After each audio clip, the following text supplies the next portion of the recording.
बुधवार का दिन भगवान गणेश की पूजा के लिए बहुत खास माना जाता है। इस दिन जो कोई भगवान गणेश की विधिवत पूजा करता है और व्रत रखता है, उस पर गणेश जी की विशेष कृपा होती है। वहीं व्रत में पूजन के बाद इस कथा को पढ़ना भी जरूरी माना गया है। भगवान गणेश को विघ्नहर और मंगलकरण कहकर संबोधित किया जाता है। ज्योतिष शास्त्र में मान्यता है कि अगर बुधवार के दिन यदि गणेश जी की विधिवत पूजा की जाए और व्रत रखा जाए तो जीवन के सभी कष्ट दूर होते हैं। साथ ही व्यक्ति को सुख समृद्धि, बुद्धि, ज्ञान, व्यापार सुख और शुभता का आशीर्वाद मिलता है।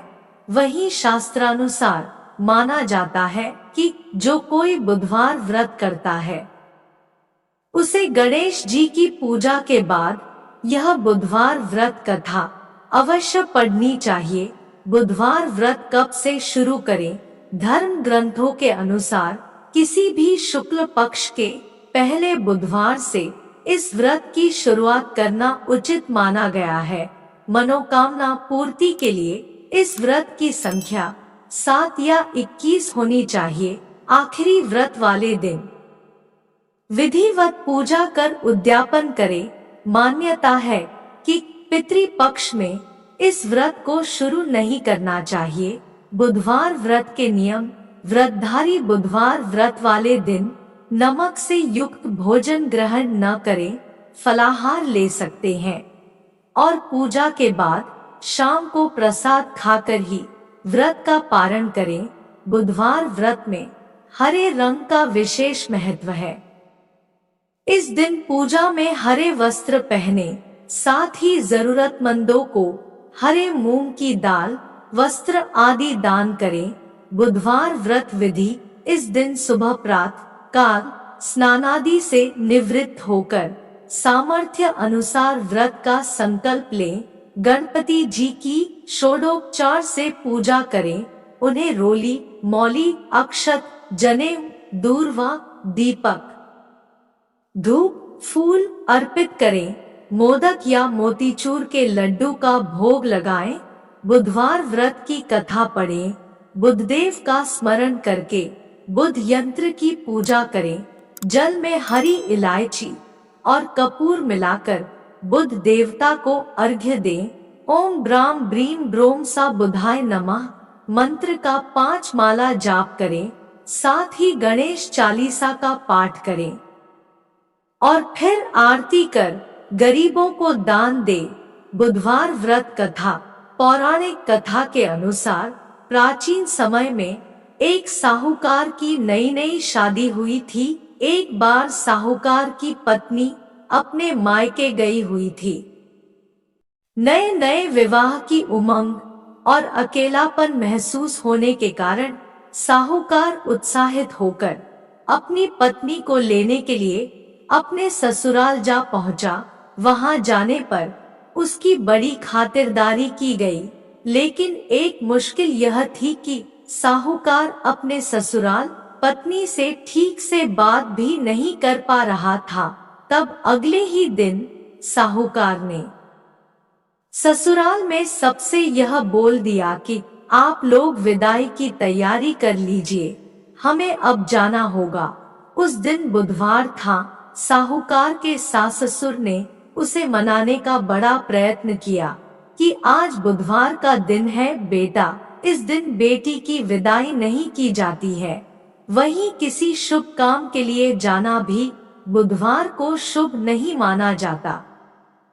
परंतु साहूकार ने किसी की एक न सुनी और कहा कि मैं इन सब बातों में यकीन नहीं करता, आप लोग हमें विदा कर दीजिए। साहूकार की जिद के आगे उसके सास ससुर की नहीं चली।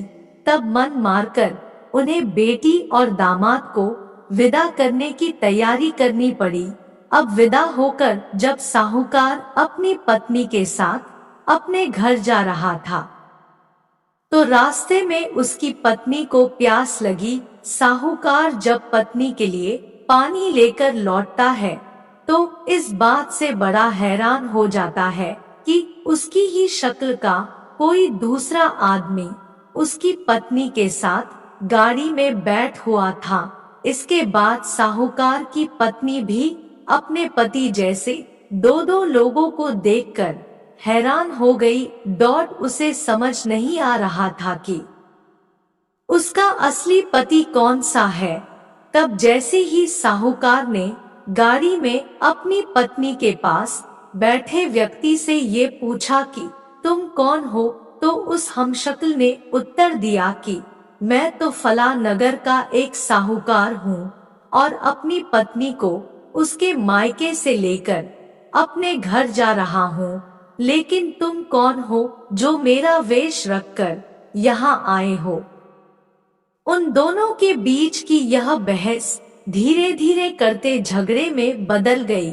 झगड़ा बढ़ने पर वहां के सिपाही उधर आ पहुँचे और दोनों साहूकारों को पकड़ लिया। अब सिपाही भी असमंजस में पड़ गए कि दोनों की शक्ल एक जैसी कैसे है।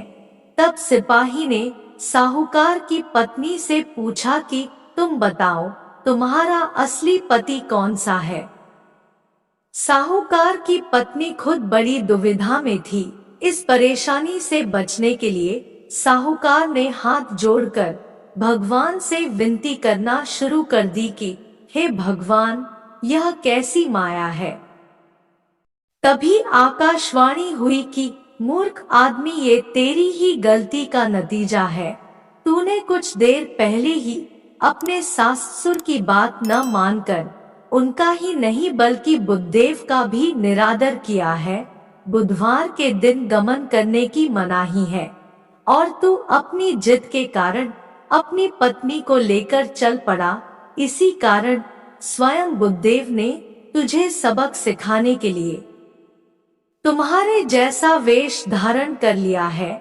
यह सुनकर साहूकार को अपनी गलती का एहसास हुआ और उसने भगवान से माफी मांगी। साथ ही साहूकार ने नियम पूर्वक बुधवार को व्रत करने का संकल्प भी लिया। इसके बाद साहूकार के वेश में खड़े हुए बुद्धदेव वहां से अंतर ध्यान हुए। फिर साहूकार अपनी पत्नी को लेकर घर चला गया। तत्पश्चात वह साहूकार और उसकी पत्नी दोनों विधिवत बुधवार का व्रत करने लगे। शास्त्रों के अनुसार मान्यता है कि जो भी व्यक्ति इस कथा को पढ़ता है या सुनता है, उसके जीवन में सुख समृद्धि आती है। वहीं इस कथा को पढ़ने या सुनने से व्यक्ति के बुधवार को यात्रा करने का दोष भी समाप्त हो जाता है। आशा है कि आपको आज की कथा पसंद आई होगी। हमारे प्रोत्साहन के लिए एक कमेंट, एक लाइक, एक सब्सक्राइब और एक शेयर अवश्य करें।